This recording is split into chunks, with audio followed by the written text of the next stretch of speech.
요한복음 20장입니다. 19절에서 23절 말씀. 요한복음 20장 19절에서 23절 말씀까지 자, 우리 교독하겠습니다. 이날 곧 안식 후 첫날 저녁 때에 제자들이 유대인들을 두려워하여 모인 곳의 문들을 닫았더니 예수께서 오사 그 가운데 서서 이르시되 너희에게 평강이 있을지어다.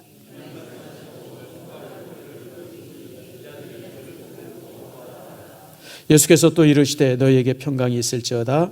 아버지께서 나를 보내신 것 같이 나도 너희를 보내노라.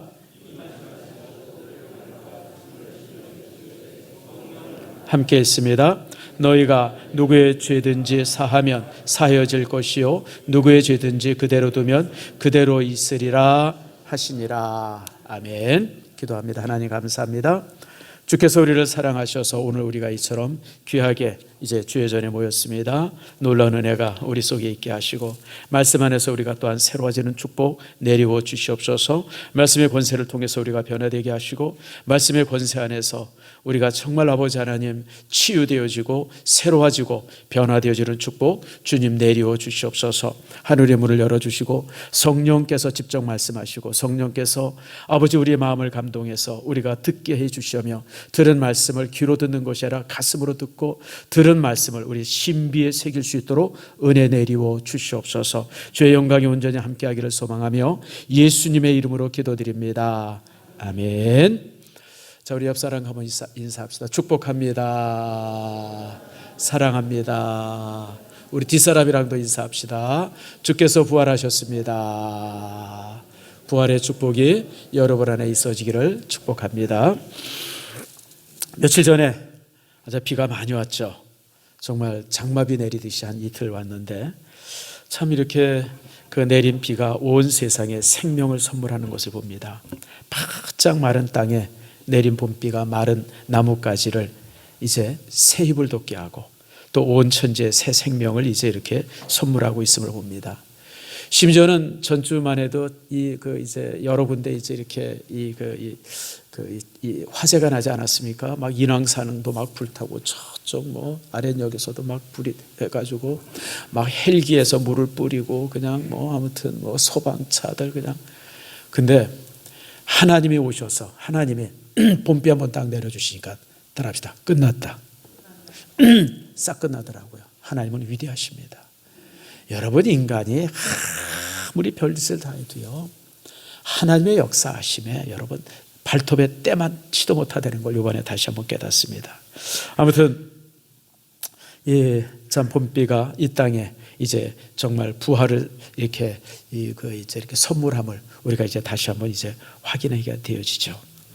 그래서 사실 사람들은요 이렇게 겨울이 지나고 봄이 되면서 또 해가 지고 또 아침에 또 해가 뜨고 이런 것을 바라보면서 항상 사람들이 무엇에 대한 기대가 있었냐면 부활에 대한 기대가 있었어요.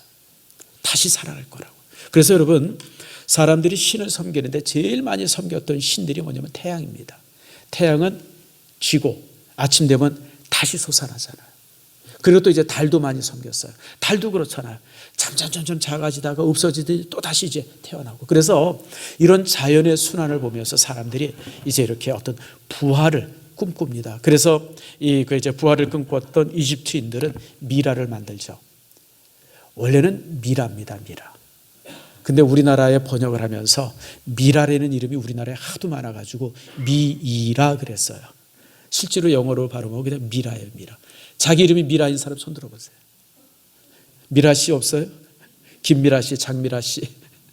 그 원래는 이제 그런데 이제 그 미라를 만들었지만 여러분 수천 년 동안 그 미라에서 사람이 새로 났다고 하는 거는 이제 한 번도 없었죠. 인간 누구나 죽고요. 죽은 인간은 다시 살아날 수 없다고 하는 것이 인생의 이치입니다. 그럼에도 불구하고 수없이 많은 사람들이 다시 살아날 거라고 희망 속에 살았지만 한 사람도 그런 일이 없었죠. 그런데 2000년 전에 예수님이 부활했다고 하는 소문이 온 예루살렘에 퍼졌습니다. 아무도 안 믿었죠. 사실 예수님께서 3년 동안 제자를 데리고 다니면서 가르치면서 제일 중점적으로 가르친 게 뭐냐면 내가 죽을 것이고 죽은 후 3일 후에 부활할 것이다. 이게 주님의 모든 가르침의 핵심이었었어요. 근데 제자들이 수없이 많이 들었는데 마이동풍이죠. 이쪽으로 듣고 이쪽으로 나왔어요. 믿은 사람들이 하나도 없어요. 그래서 막상 예수님이 죽으니까 제자들이 다 뿔뿔이 흩어져 도망칩니다. 이리 도망치고 저리 도망치고, 그리고 또 붙잡힐까 봐 또 이제 숨어서 이제 숨죽이고 숨어 있고 막 그러고 있었어요. 그런데 돌아가신 지 3일 만에, 묻은 지 3일 만에 예수님이 이 오늘 새벽에 부활하신 겁니다. 이 부활의 소문 앞에, 부활의 소식 앞에 제일 두려움에 떨었던 사람들이 누구냐면 예수님을 못 박았던 대제사장들입니다. 관원들입니다. 아니, 살아났대. 이 소문 앞에, 이 사실 앞에 그냥 뭐 아무튼 온 예루살렘이 난리가 난 겁니다. 자, 그러니까 이제 이게 큰일 났죠. 예수를 죽인 무리들이 큰일이 났어요.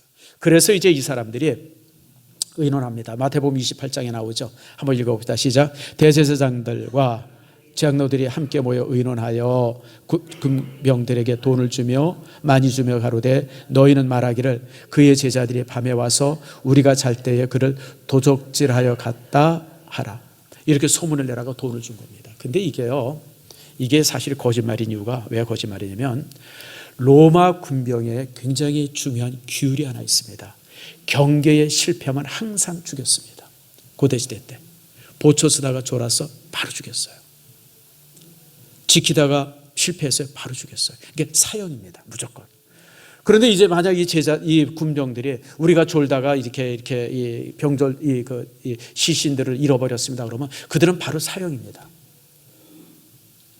아무리 돈을 많이 줘도 이렇게 못해요. 그런데 이제 연합을 한 거죠. 빌라도랑 연합하고 왕이랑 연합하고 대제사장 연합해가지고 이렇게 돈을 만지고 소문을 내달라. 우리가 너희들 죽지 않게 하겠다. 그래가지고 이 소문을 내게 한 겁니다. 그러니까 예루살렘에 새벽부터 온 그 예루살렘이 그냥 떠들썩했어요. 예수가 부활했다고 하는 소문이 아니라 예수님의 제자들이 와서 시신을 훔쳐갔다. 그런 소문을 내가지고 온 성에 그냥 막 난리가 난 겁니다. 그렇게 되니까 또 무슨 일이 생겨요? 군졸들이 예수님의 시신을 찾아다니라고 집집마다 뒤집기 시작한 거예요. 예수 제자들을 잡기 위해서. 그래서 오늘 본문의 말씀에 보니까 유대인들을 두려워하여 모인 곳에 문을 어떻게 해요? 닫았더니 제자들이 문을 꽉 걸어 잠갔어요. 창문들을 딱 걸어 잠갔어요. 그리고 귀를 쫑긋 세우고 듣는 겁니다. 군인들이 오나. 참 이런 모습 속에서 이제 이 주일, 그러니까 2000년 전 오늘을 이제 지내고 있는 겁니다. 또 그런데 또 이제 놀라운 사실은 받드는 사람이 만들어지는 거예요. 여인들이 예수님의 이제 묘에 갔다가 부활한 예수님을 만났다는 거예요. 마리아가. 그리고 또 베드로와 요한이 그냥 그 무덤이 비었다 그래서 쫓아가서 봤더니 무덤이 정말 비어 있다는 거예요. 엠마오로 갔던 제자들이 숨어서 몰래 도망치던 제자들이 그 이 길가에서 예수님을 만났다 그러면서 또 돌아오는 거예요. 그러니까 그냥 또 난리가 났어요. 그러니까 도마가 똑똑한, 그 당시 예수님의 제자들 중에서 아주 똑똑한 제자들이 여럿 있었어요. 빌립이라고 하는 제자도 똑똑했지만 도마도 아주 똑똑했습니다. 도마가 뭐라 그러냐면 이 사람들아, 니들이 본 건 귀신 본 거야. 예수님 귀신 본 거야. 진짜 예수님 본 게 아니야. 귀신 본 거야. 이 바보야, 그 만났으면 진짜 이 손과 이 몸이 진짜 있는지 한번 이렇게 만져봐야지. 귀신은 만져져요, 안 만져져요? 안 만져지잖아요. 만져봐야지. 그러고 이제 도마는 얘기했어요. 그래서 우리가 읽진 않았지만 24절부터 25절 이 두 절 말씀이 바로 내용이 뭐냐면 도마가 그런 얘기를 했기 때문에 예수님이 도마 보고 야 도마야, 네가 와서 직접 만져봐라. 이렇게 만지게 한 것이 오늘 이제 이 24절과 25절 바로 이제 그 내용입니다. 뭐 그뿐만이 아니라 별별 소문들이 그냥 다 퍼지죠. 예수님이 뭐 기절했다 그러고, 또 어떤 사람은 또 뭐라 그러냐면 예수님이 부활한 게 아니라 제자들이 하도 예수님이 부활하길 기대해가지고 그냥 환상 속에서, 마음 속에서 그냥 부활했다. 다시 말하면 제자들이 거짓말했다는 거죠. 이러면서 부활에 대한 별별 소문들이 다 있었어요. 자, 그런 가운데 이제 저녁 시간이 되어졌습니다. 오늘 19절 말씀 다시 한번 봅시다. 이날 곧 안식 후 언제요? 첫날, 시간은 저녁 때에 제자들이 문을 걸어 잠그고 이제 그 속에서 이제 숨어서 숨죽이고 있었어요. 그리고 숨죽이고 있는데 따라합시다. 예수께서 오사 가운데 서서 이르시되, 그들 가운데 예수님이 턱 나타나시고, 이게 얼마나 큰 충격일까요? 다들 귀를 쫑긋 거리고 바깥에서 혹시 군인들 발소리 들리나, 군인들이 혹시 뒤지러 오나, 그래서 그냥 창문도 꼭 닫고 문도 딱 닫고 그냥 그 불빛 새나가지 않게 하려고 그냥 불도 끄고 그냥 숨죽이고 접어 하고 있는데, 그들 가운데 예수님이 딱 나타난 거예요. 제자들이 혼비백산했을 거예요. 혼비백산. 재미난 얘기가 있어요. 우리 남편들 아내한테 잘하세요. 어느 날 이제 남편이 이제 이렇게 이 그 큰 병에 걸려 병원에 갔답니다. 병원에 가가지고 뭐 이제 있는데 숨이 딱 넘어갔어요. 그래서 유병욱 집사님 같은 이제 의사가 와서 딱 보더니 예, 돌아가셨습니다. 그리고 흰 보자기를 딱 씌웠어요. 그리고 이제 영안실로 가는데 갑자기 이 남자가 다시 살아났어요. 남편이 턱 살아나가지고 보니까 자기 영안실로 데려가잖아요. 냉동고로. 보니까 아내가 옆에 있어서 아내 손을 탁 잡고 여보 나 살았어 막 그랬더니 이 아내가 손을 탁 뿌리치더니 의사가 죽었대잖아. 혹시 그럴 아내 손 들어보세요. 이게 의사가 죽었대는데 살았다고 그냥 뒤지지 그냥. 여러분, 죽은 사람은 살아날 수가 없어요. 여러분들. 그런데 살아계신 예수님이 그들 가운데 탁 나타난 거예요. 제자들이 얼마나 놀랐겠어요. 여러분들. 반갑기도 하지만 무섭기도 했고 두렵기도 했고 막 그런 가운데 이제 그러셨어요. 저는 참 이 말씀을 이렇게 읽고 묵상하면서 참 중요한 사실을 하나 깨달았습니다. 성령께서 저를 하여금 알게 하셨어요. 뭐냐면 예수님 부활이 안 믿어지는 건 너무너무 당연한 거예요. 오늘 제가 안 믿어지던 성도들이 여기 이제 예수님의 부활이 안 믿어지는 사람들이 한둘이 있을 거예요. 에이, 죽은 사람이 어떻게 살아나? 저것은 뻥이지. 이제 그런 사람이 제가 설교를 너무 잘해서 설교를 듣고 아이고 진짜 우리 목사님 설교를 들어보니까 예수님이 부활했네. 혹시 이런 사람 있으면 따라합시다. 나는 바보다. 바보예요, 여러분들. 죽은 사람이 어떻게 살아나요? 죽은 사람 산 거 보셨어요? 죽은 사람이 살아날 수가 없어요, 여러분들. 그래서 여러분들, 죽은 사람이 살아났다, 예수님이 부활했다고 하는 사실을 안 믿는 것은 너무너무 당연한 일이에요. 저도 교회 처음 다닐 때 딴 건 다 그래도 그냥 뭐 오병이 얘기죠. 혹시 그럴 수도 있겠다. 아이고, 예수님이 무리를 걸어? 뭐 그렇지. 내가 무협소설 그 당시 참 많이 읽었거든요. 무협소설 보니까 막 무리를 걷고 그러더구만요. 또 달마대사가 그 양자강을 건널 때 무슨 낙엽 하나를 딱 잡고 걸었대나 아니 무슨 중독을 했다는데 근데 죽은 사람이 살아났다는 건 죽어도 안 믿어지더라고요. 따라합시다. 안 믿어지는 게 당연하다. 여러분들이 완악해서 그런 게 아니에요. 사람이 나빠서 그런 게 아니에요. 고약해서 그런 것도 아니고 여러분 덜 떨어져서 그런 것도 아니고 죽은 사람이 살아났다고 하는 것이 안 믿어지는 건 너무 당연한 거예요. 제자들도요. 예수님을 3년씩 따라다니고 예수님이 수없이 가르친 게 내가 다시 살아날 거라는 거예요. 내가 다시 살아날 것이다. 걱정하지 말아라. 내가 저들에게 붙들려서 십자가에 못 박혀 죽을 건데 3일 지나면 내가 살아날 거야. 걱정하지 마라. 걱정하지 마라. 근데 한 사람도 안 믿었어요.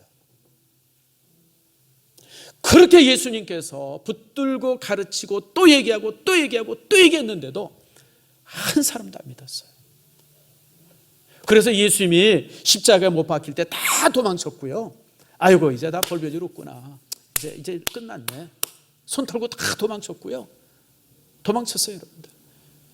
또 예수님이 부활했다는 그 아침에 부활했다는 소식을 들은 제자들도 에이 그 말 같지도 않은 소리를 하고 있어. 아니야. 그리고 그냥 그 예루살렘 성문을 거쳐가지고 도망을 갔어요. 여러분 안 믿어지는 건 너무너무 당연한 거예요. 제자들도 안 믿었기 때문에. 그렇게 예수님을 3년씩 따라다닌 제자들도 안 믿었는데 여러분 우리가 어떻게 믿겠어요? 여러분들 예수님을 보기나 했어요? 듣기나 했어요? 여러분 2000년 전에 죽었던 사람들이 살아났다는 얘기, 성경에만 기록되어 있는 얘기, 이걸 무슨 수로 믿어요? 여러분들이 나는 머리가 좋고 신앙심이 있어서 난 딱 듣고 나서 바로 믿었어. 여러분 이 사람은 거짓말을 하는 사람이든지 바보든지 둘 중 하나예요. 여러분들 믿을 수 없어요. 믿지 않는 게 당연해요. 그래서 예수님이 그들 가운데 나타나신 겁니다. 그리고 도마를 향해서 와서 만져봐라. 네가 직접 와서 내 손을 만져보고 내 옆구리에, 창 찔린 옆구리에 손을 넣어보라고 예수님께서 직접 그들에게 말씀하신 거예요.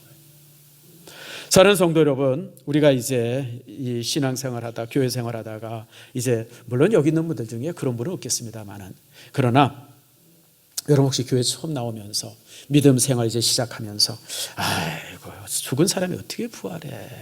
에이 그게 안 믿어지는데, 혹시 여러분 그런 마음이 있다 그러면 당연하다고 하는 것을 기억하세요. 그건 너무너무 당연한 겁니다. 목사님 설교 듣고 믿어졌어요. 이건 거짓말하는 사람이에요. 스스로 자기를 최면에 건 사람이에요. 저도 안 믿었는데, 저도 옛날에 여러분 교회 처음 다닐 때 안 믿었어요. 믿을 수가 없어요, 여러분들. 다른 건 다 믿겠는데 죽은 사람이 살아났다는 걸 어떻게 믿어요, 여러분들? 또 승천한 거, 여러분 이걸 어떻게 믿어요, 여러분들? 근데 여러분, 이렇게 우리가 믿지 않고 의심하고 부인하고 두려워하고 그럴 때 여러분, 우리가 그 모든 것을 이길 수 있는 방법이 딱 하나 있어요. 뭐냐면 따라합시다. 예수님이 찾아오신다. 주님이 나를 찾아오시면 돼요. 그렇게 안 믿었는데, 믿을 수 없다고 발버둥 쳤는데, 안 믿어진다고 얘기했는데 어느 날 그 모든 것이 한꺼번에 확 믿어지는 그런 놀라운 기적 같은 역사가 나타나요. 그게 뭐냐면 성령의 나로 하여금 믿도록 허락하신 거예요. 그래서 여러분, 믿음은 지식이 아니에요. 논리가 아니고, 여러분 믿음이라고 하는 것은 하나님께서 어느 날 갑자기 내 안에 놀랍게 주시는 선물이에요. 그래서 믿음은 은혜예요. 은혜입니다. 여러분 지금 우리가 예수님이 부활했다고 하는 사실을 다 믿어요? 봤어요? 우리 유 집사님 봤어요?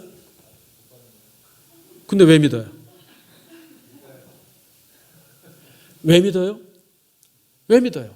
왜 믿냐면 주께서 나로 하여금 믿도록 허락하셨어요.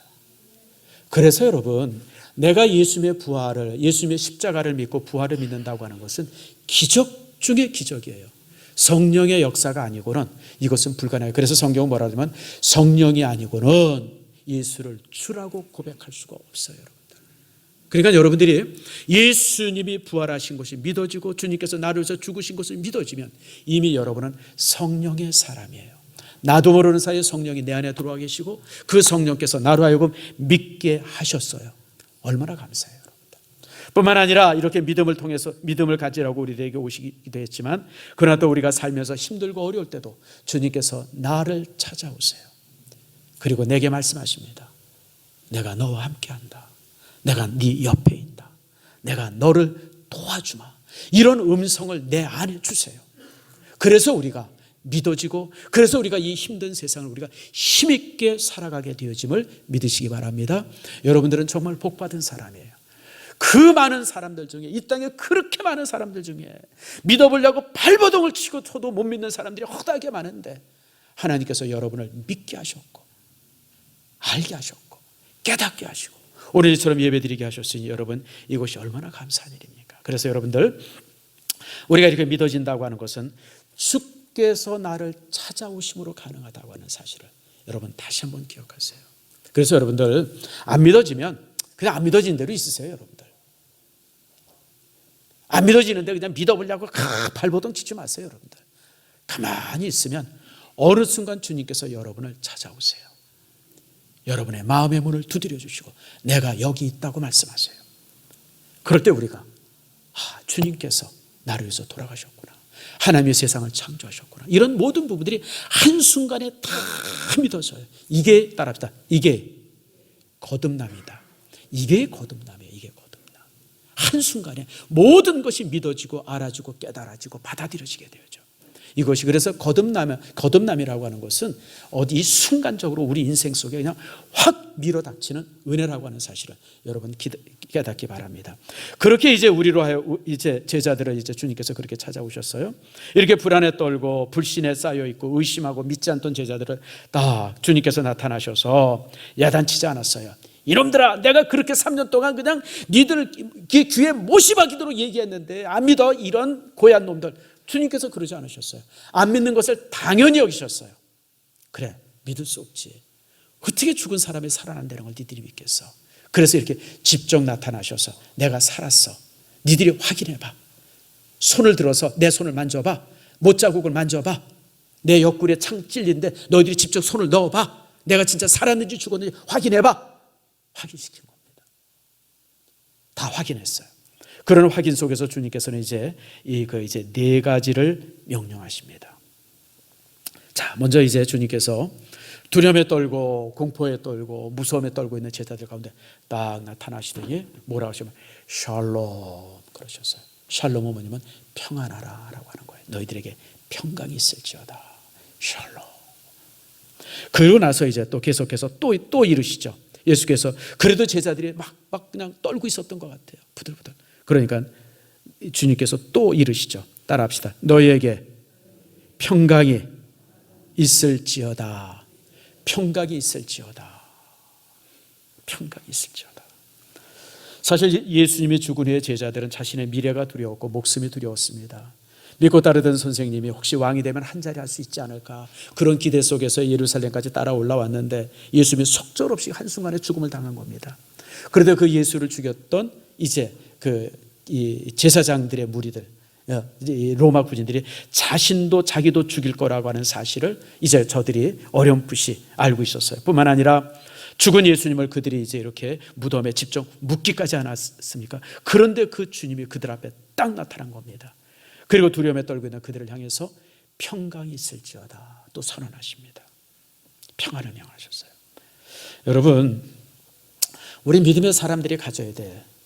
우리 신앙의 사람, 예수 그리스도가 나를 위해서 죽으시고 부활하셨다고 하는 이 사실을 믿는 사람들이 가져야 될 삶의 제일 첫 번째 태도가 뭐냐면 평안입니다. 평안이에요. 여러분, 우리가 살면서 무슨 빽이 있고 돈이 있고 권세가 있고 그래서 평강을 누리는 것 아닙니다. 여러분, 주님께서 살아계시고 나와 함께 하신다고 하는 이 사실 앞에, 그래서 우리가 실직을 당하고 호주머니에 돈이 한 푼도 없고 대학에 떨어지고 빚이 많고 시련을 당하고 뭐 이런저런 거 있어도 우리가 그 속에서 두려워하는 것이 아니라 질병에 걸리고 뭐 그냥 흉한 소임을 들어도 우리가 걱정하지 않는 것은 하나님이 나와 함께 하시기 때문에, 사나 죽으나 주님이 나와 함께 하세요. 아멘 하십니까? 여러분 잘 아시는 것처럼 제가 이제 우리 신성교를 개척하고 올해 이제 29년째 되지 않습니까? 28주년을 넘어섰어요. 그동안 지나오면서 별일이 다 많았습니다.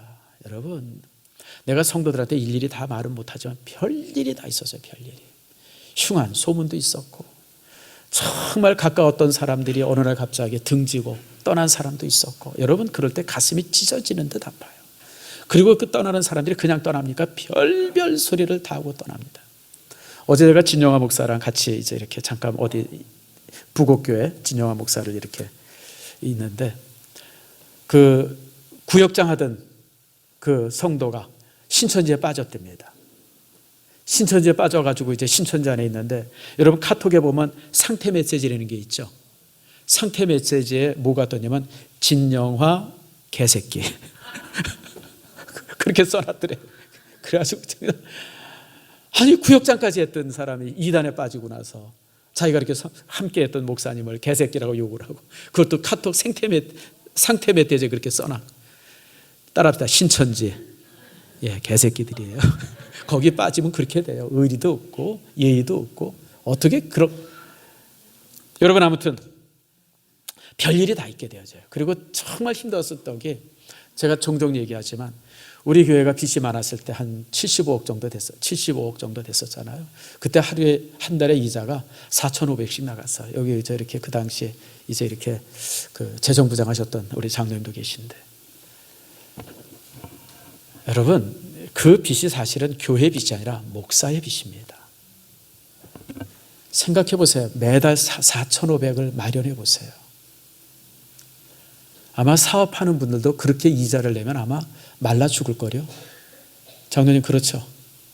4,500이 여러분 그게 한두 달도 아니고 몇 년 동안 제가 그래왔어요. 그러니까 여러분 그냥 어떤 때는 막 숨이 턱턱 막혀요. 이거 어떻게 해야 되나? 어떻게 해야 되나? 근데 여러분 막상 그러다가도 또 여러분이 보다시피 제가 또 금방 또 평안을 찾아요.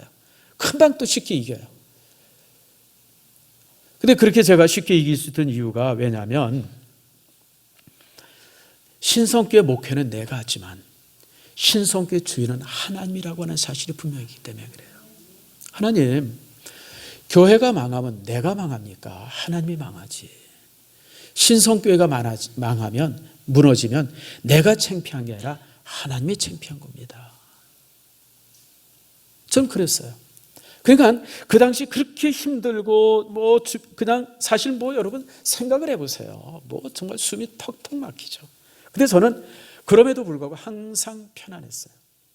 왜냐하면 하나님이 해결해 주실 것이다. 작년에 하나님께서 해결해 주지 않았습니까? 그냥 한 쾌에 한순간에 모든 빚 다 정리하게 하시고, 지금 빚 1원도 없어요. 조금 그 재정이 조금 아직은 좀 이제 원활하게 돌아가진 않습니다. 이런 거 저런 것 때문에 얽혀. 근데 이제 어쨌든 간에 하나님께서 모든 거 다 갚게 하셨어요. 얼마나 감사해요. 따라합시다. 하나님은 좋으신 분이다. 하나님은 좋으신 분이에요. 우리로 하여금 힘들고 어려움 속에 영원히 있게 하지 않습니다. 어느 순간 모든 것을 말끔하게 정리토록 주께서 허락하십니다. 그것을 바라보는 여러분들 되어지기를 축복합니다. 작년에는 또 저 개인적으로도 힘든 일 많았었잖아요. 우리 집사람이 딱 덜컥 아프니까 정말 하늘이 노래지죠. 하늘이 노래지죠. 이거 어떻게 해야 되나. 그래서 이제 성도들에게 발표하고 기도해 주세요.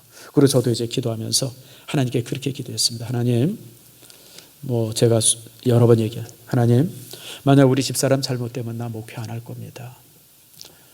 70 가까이 된 목사가 아내 없이 무슨 수로 목회를 합니까? 하나님 알아서 하세요. 나 목회 안 할 겁니다. 하나님이 들으셨을 때 얼마나 말 같지 않았겠어요. 이게 목사라고. 근데 하나님께서 불쌍히 여기셨어요. 깨끗하게 치료해 주시고 지금 완전히 회복되셨어요. 우리가 한 달에 한 번씩, 지금도 이제 우리가 병원에 가서 이제 약은 계속 먹습니다. 계속 먹어야 돼. 한 5년, 4, 5년 먹어야 되는 것 같아요. 근데 이제 갈 때마다 아이고 좋아졌습니다. 이제 그냥 약만 드세요. 다른 거 할 거 아무것도 없어요. 몇 달, 2월인가 엑스레이 찍었는데도 아무렇지도 않습니다. 의사가 그러니까 이게 믿어지지가 않아요. 이 의사가 이게 의례적인 얘기인가. 그래서 조성규 집사가 왔길래 조성규 집사한테 와보라고 그러죠. 그 혈액암 지수라고 이런 거 이렇게 검사하는 게 있어요. 이게 피 조사를 하면 여기 어디입니까? 여기 이제 이제 암센터에서는 그게 이제 이렇게 인터넷을 통해서 우리가 자료가 오더라고요. 그래서 이제 혈액 검사하고 나면 1시간 정도 지나면 한 수십 개 목록에 쫙 와요. 그 중에 제일 첫 번째가 혈액 종양 지표인가 그런 게 떠요. 이제 그런 게 이제 또 그래서 조 집사 이게 병원에서 이제 이 혈액 조사하고 이렇게 그런 건데 조 집사가 한번 봐. 그러더니 조 집사 쭉 보더니 목사님 저보다 좋으네요.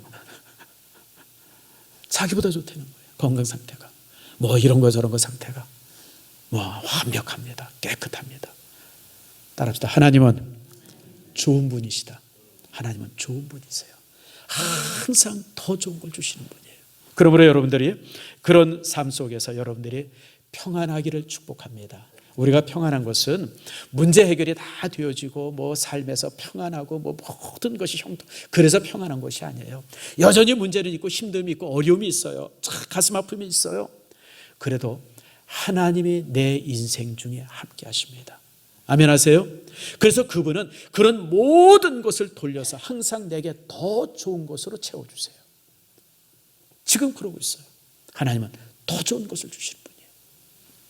자, 그러면서 이제 주님께서 평강이 있을지어다 라고 말씀하시면서 그러면서 이렇게 말씀합니다. 따라합시다. 아버지께서 나를 보내신 것 같이 나도 너희를 보내노라. 보내겠다고 말씀합니다. 다시 말씀드리면 이 말씀은 예수님께서 이 땅에 오셔서 하시고자 하는 일들이 참 많았어요. 근데 그 일을 다 못하고 이제 승천하시게 됐어요. 그래서 내가 해야 할 일들을 내가 너희들에게 맡기니까 너희들이 남아서 그 일을 하라라고 하면서 명령을 내리십니다. 너희들이 이제 그 일을 해라. 그래서 이제 제자들에게 예수님께서는 이제 이 모든 일들을 맡기셨어요. 사실 여러분, 예수님께서 하셨던 일들이 참 큰 일들입니다. 그리고 주님께서 우리에게 맡기셨던 일들은 어마어마하게 큰 일이에요. 자, 한번 몇 가지 살펴볼까요? 총 이렇게 제가 구성해 보니까 크게 한 5가지 일을 맡기셨더라고요. 자, 한번 말씀을 통해서 하나 좀 봅시다. 첫 번째가 마태복음 28장인데요. 같이 한번 읽겠습니다. 시작. 그러므로 너희는 가서 모든 민족을 제자로 삼아 아버지, 아들과 성령의 이름으로 세례를 베풀고 내가 너희에게 분부한 모든 것을 가르쳐 지키게 하라. 볼지어다 내가 세상 끝날까지 너희와 항상 함께 있으리라 하시니라.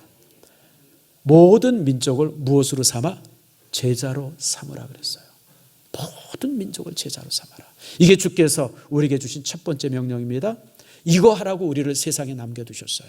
우리는 대사로 세상에 남겨진. 두 번째로는 누가복음 9장 1절입니다. 같이 읽습니다. 시작. 예수께서 12 제자를 불러 모으사 모든 귀신을 제어하며 병을 고치는 능력과 권위를 주시고 하나님의 나라를 전파하며 앓는 자를 고치게 하려고 보내시며 우리에게 치유의 기적을 주셨어요. 여러분, 의사도 치료하죠. 그러나 하나님께서 우리로 하여금 치료의 능력을 주셨습니다. 모든 걸 다 고치는 건 아니죠. 그런데 여러분, 병든 자에게 손을 얹은 즉 어떻게 해요? 나으리라. 주께서 약속하죠. 그러므로 여러분들 아프면 당연히 병원에 가야죠. 치료받아야죠. 수술해야 돼요. 그러나 여러분들이 항상 손을 얹고 기도하세요. 저는 매일 잘 때마다 우리 집사람 수술한 부에다 손을 얹고 기도합니다. 기도 안 해주면 우리 집사람이 그냥 막 뭐라 그래서 야단 맞아서 제가 아무리 졸려도 눈 비비고 일어나서 기도해야 돼요. 꼭. 근데 여러분, 그 기도를 통해서 하나님이 얼마나 놀랍게 역사하시는지 몰라요. 깨끗하게 하시고 말끔하게 하시고. 그러므로 여러분들, 여러분 주변에 아픈 사람이 자녀들이 아픕니까? 여러분 남편이나 아내가 아픕니까? 항상 그 부분에 손을 얹고 기도하세요. 여러분, 의사가 치료하지만 그러나 또 하나님이 치료하십니다. 하나님이 치료하셔야 완전한 치료가 되어집니다. 아멘 하십니까? 여러분, 그런 치료의 능력을 주셨어요. 그리고 세 번째, 같이 읽읍시다. 시작. 예수께서 이르시되 나는 부활이요 생명이니 나를 믿는 자는 죽어도 살겠고 무릇 살아서 나를 믿는 자는 영원히 죽지 아니하리라. 내가 이것을 믿느냐? 영혼을 살리기 위해서 우리를 보내셨어요. 우리는 이 땅에 먹고 살라고 보낸 게 아니라 다른 사람의 영혼을 살리라고 보냈어요. 요한복음 3장 17절 같이 읽습니다. 시작. 하나님이 그 아들을 세상에 보내신 것은 세상이 심판하려 하심이 아니요 그로 말미암아 세상이 구원받게 하려 하심이라. 모든 사람을 구원하기 위해서 우리를 보내셨어요. 그리고 마지막으로 고린도후서 5장 18절입니다. 같이 읽습니다. 시작. 하나님께서 그리스도 안에 계시사 세상을 자기와 화목하게 하시며 그들의 죄를 그들에게 돌리지 아니하시고 화목하게 하는 말씀을 우리에게 부탁하셨느니라.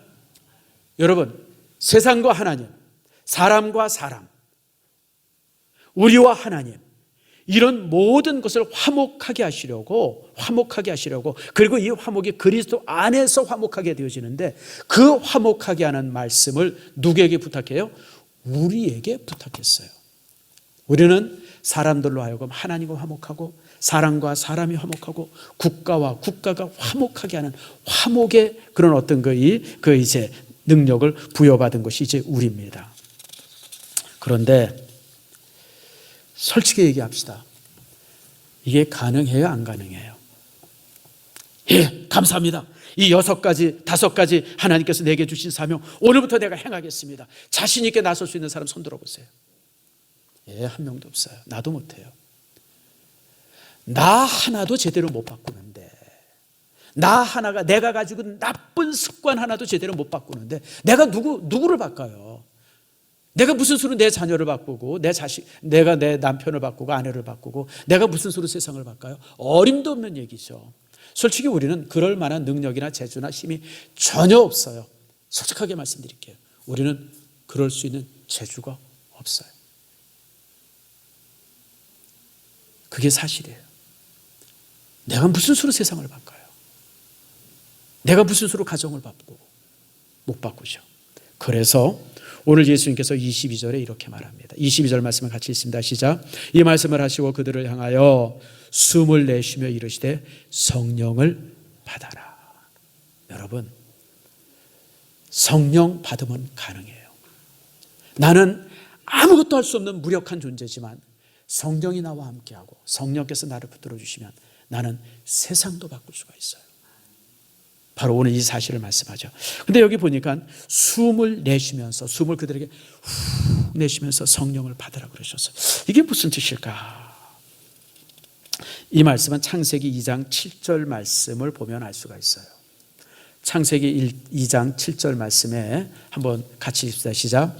여호와 하나님이 땅의 흙으로 사람을 지으시고 생기를 그 코에 불어넣으시니 사람이 생명이 되니라. 무슨 말인지 아시죠?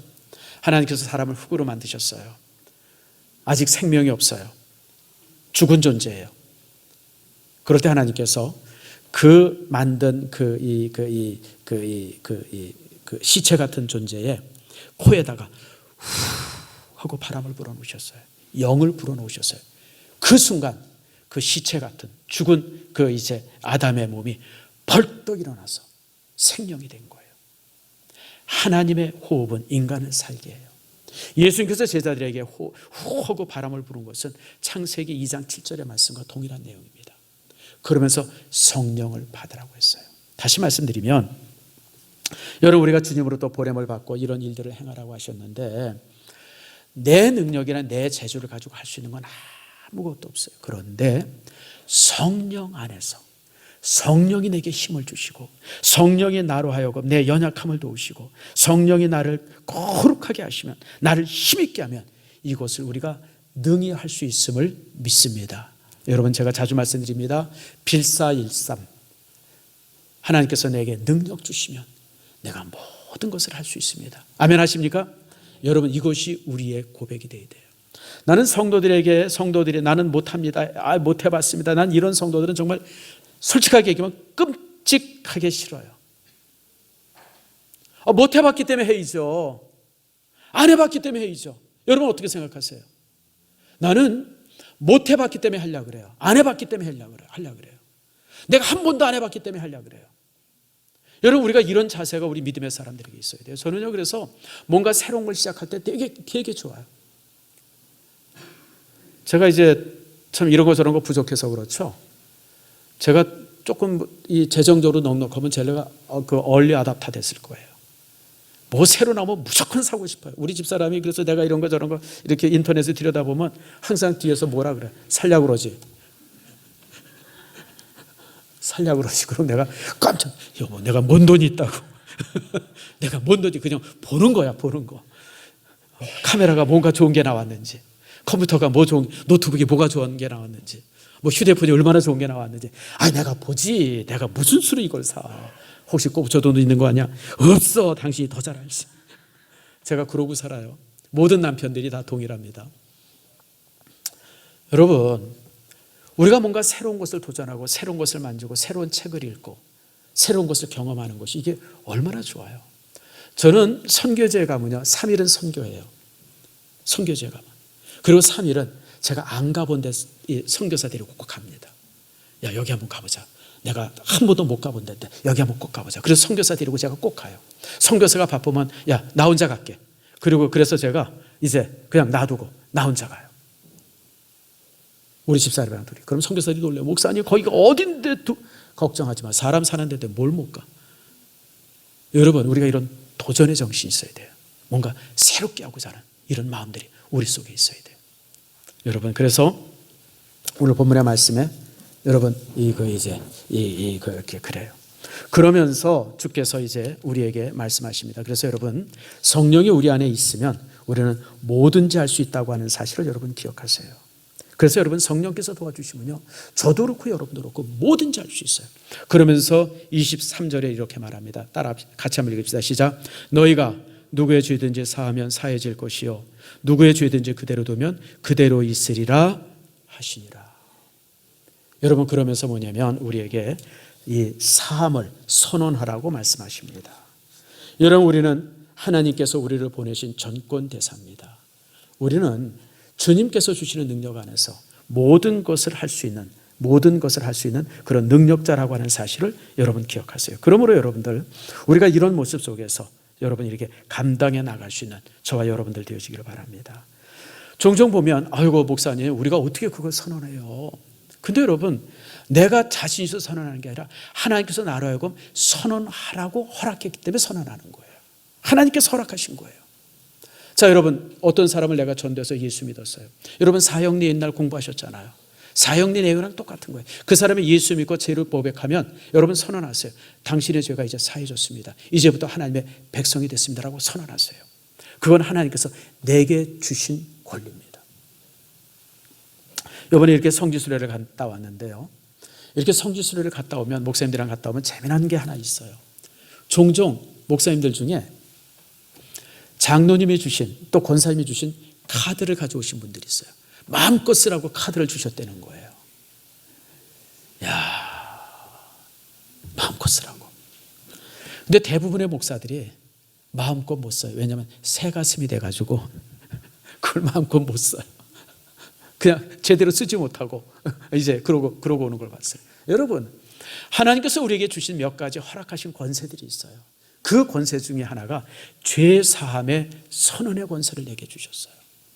자, 우리 한번 크게 한번 읽어봅시다. 시작. 형제여, 당신은 죄 사함을 받았습니다. 이제부터 당신은 하나님의 자녀이고 천국의 백성입니다. 이걸 선언할 권세를 하나님께서 저와 여러분에게 주셨어요. 자, 그 다음도 한번 읽어봅시다. 시작. 자매님, 당신은 죄 사함을 받았습니다. 이제부터 당신은 하나님의 자녀이고 천국의 백성입니다. 주께서 내게 주신 권세입니다. 여러분, 선언할 수 있는 권세를 주셨어요. 그리고 땅에서 매면 하늘에서도 매입니다. 이게 중요해요. 예수님께서 베드로에게 주셨던 명령 중에 뭐냐면, 내가 땅에서 매면 하늘에서 밀 것이다. 다시 말하면 내가 땅에서 죄 사함을 선언하면 하나님께서 그것을 허락하신다는 거예요. 아멘 하십니까? 여러분, 여러분들에게 이 권세 있음을 믿으시고 오늘 주님께서 주신 이 말씀을 행하는 힘이 여러분 안에 있기를 축복합니다. 말씀을 맺습니다. 사랑하는 성도 여러분, 예수님 부활했다고 하는 것이 안 믿어지는 건 너무너무 당연합니다. 그런데 여러분, 그렇기 때문에 주께서 내 인생에 찾아오십니다. 내 마음의 문을 열어주시고 나를 하여금 믿게 하십니다. 받아들이게 하십니다. 눈에 본 것처럼 분명하게 믿도록 허락하십니다. 그래서 우리가 믿음의 사람이 되어지고, 그런 우리에게 주님께서는 네 가지의 말씀을 주셨어요. 평안하라, 가라, 성령 받아라, 선포하라.